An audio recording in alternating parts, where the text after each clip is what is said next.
توی جمعی لبخند میزنی، صبر میکنی نوبتت بشه. ولی وقتی بالاخره حرف میزنی، هیچ کس درست حسابی گوش نمیده. بعدش میری کنار و یواشکی از خودت میپرسی مشکل از منه؟ بذار یه چیزی بهت بگم که معمولاً هیچ کس نمیشنوه. تو مشکلی نداری. تو فقط یاد نگرفتی جوری حرف بزنی که بقیه حسش کنن. منظورم اعتماد به نفس الکی نیست یا اینکه زور بزنی بلند و پرسر فدا باشی. حرفم یه چیز عمیق‌تره. یه جوری حرف زدن که باعث میشه آدم‌ها مکث کنن، توجه کنن، یادت بمونه. دنیا کسایی رو تشویق میکنه که حضور دارن، ولی کسی یادمون نمیده چطور اینجوری باشیم. میگن نتورک کن یا اعتماد به نفستو بالا ببر، ولی اگه ذاتاً برونگران نباشی چی؟ اگه حرفای الکی و سطحی خستت کنه چی؟ اگه دنبال ارتباط واقعی باشی نه سر و صدای بی‌معنی. توی این ویدیو یاد میگیری چطور با هر کسی راحت حرف بزنی، جوری که یه سر و گردن از بقیه بالاتر باشی، نه با تظاهر، با باز کردن توانایی که از قبل تو خودت هست. و آخرش میفهمی چرا آدمهای به یاد موندنی معمولاً شلوغ‌ترین و پرحرف‌ترینا نیستن. آدما چیزی که گفتی رو یادشون نمیمونه، حسی که بهشون دادی رو یادشون میمونه. ولی مشکل از اینجاست، اکثر آدما هیچ حسی به بقیه منتقل نمی‌کنن. تون حرف میزنن، از خودشون میگن، دنبال جلب توجهن و آخرش گم میشن توی شلوغی. آخرین گفتگویی که یادت مونده رو تصور کن. احتمالاً طرف خیلی نابغه نبود، ولی واقعاً حاضر بود. آدم‌ها با حضورشون ماندگار میشن، نه با کلمات بی‌نقص. حضور یعنی بلند بودن صدا نیست، یعنی ریشه‌دار و آروم بودنه. یعنی دنبال جلب توجه نباشی، دنبال ارتباط باشی. یعنی به جای اینکه جالب باشی، علاقمند باشی.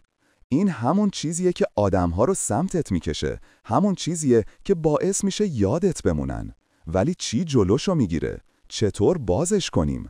تو مشکل ارتباطی نداری چون خجولی و زشت یا بد حرف میزنی. مشکل یه عادته که دیده نمیشه، زیادی فکر کردن. میرسی یه جمع و مغزت شروع میکنه چرخیدن. خوب به نظر میام، الان باید حرف بزنم، اگه خراب کنم چی؟ اون صدای توی سرت از خود مکالمه بلندتر میشه. پس فقط لبخند میزنی، سر تکون میدی، ساکت میمونی. بعدنم پشیمون میشی. ولی یه چیز مهم هست، وقتی تمرکزتو از من چجورم میبری روی طرف مقابلم چه حسی داره، دیگه نقش بازی نمی کنی، ارتباط برقرار میکنی. ارتباط از وقتی شروع میشه که از سرت بیای بیرون و وارد دنیای آدم روبروت بشی. و نکته اینجاست، لازم نیست بلند باشی یا غالب بشی، کافیه اونقدر حاضر باشی که طرف حس کنه دیده میشه. این خیلی کمیابه و آدمهای کمیاب فراموش نمیشن. چطور حضور رو تمرین کنیم؟ اکثر آدما گوش نمیدن، فقط صبر میکنن نوبتشون بشه حرف بزنن. ولی وقتی واقعاً گوش بدی، آدما حسش میکنن، بهت نزدیکتر میشن، باز میشن. و یادت میمونه حتی اگه کم حرف زده باشی، چون شنیده شدن نعمته. چجوری تمرینش کنیم؟ وقتی کسی حرف میزنه شروع نکن جوابتو تو ذهنت ساختن. صورتشو نگاه کن، لحنشو گوش کن. از خودت بپرس واقعاً چی میخواد بگه؟ بیشتر حرفا تو خود کلمات نیست، بین کلمات پنهانه. وقتی اون فضاهای بین حرفا رو بشنوی، آدما رو جوری میفهمی که خیلیا نمیفهمن. اون وقت چیزایی رو میبینی که بقیه نمیبینن. لبخند زوراکی، مکس قبل از عوض کردن موضوع. و وقتی با یه جمله ساده چیزی که فهمیدی رو برمیگردونی، مثلا انگار اون لحظه خیلی برات سخت بوده، فوراً اعتماد میسازی. و همین جاست که ارتباط واقعی شکل میگیره. جالبه که لازمم نیست زیاد حرف بزنی. وقتی نوبت تو شد چه بگی؟ لازم نیست کلمات قلم و سلم به کار ببری یا بیوقفه حرف بزنی. آدم‌هایی که تأثیر میذارن برعکس عمل میکنن. دقت کنید، مکس میکنن، آروم حرف میزنن، ساده حرف میزنن، یه پیام رو در یک لحظه منتقل میکنن. میخوای با اعتماد به نفستر به نظر بیای، آرومتر حرف بزن. تند حرف زدن حضور رو خراب میکنه. وقتی آروم و کنترل شده حرف بزنی، بقیه گوش میدن، چون آرامش کمیابه و کمیاب همیشه جذابه. از سکوت نترس، سکوت زشت نیست، قدرتمنده. بذار حرفت نفس بکشه، بذار حرفت بشینه.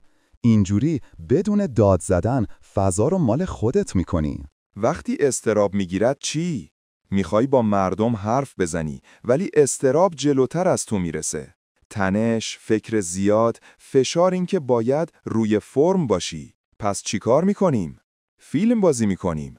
لبخند زوروکی، حرفای بی‌معنی، بعدش هم حس بد. ولی واقعیت اینه. لازم نیست اعتماد به نفس الکی بسازی.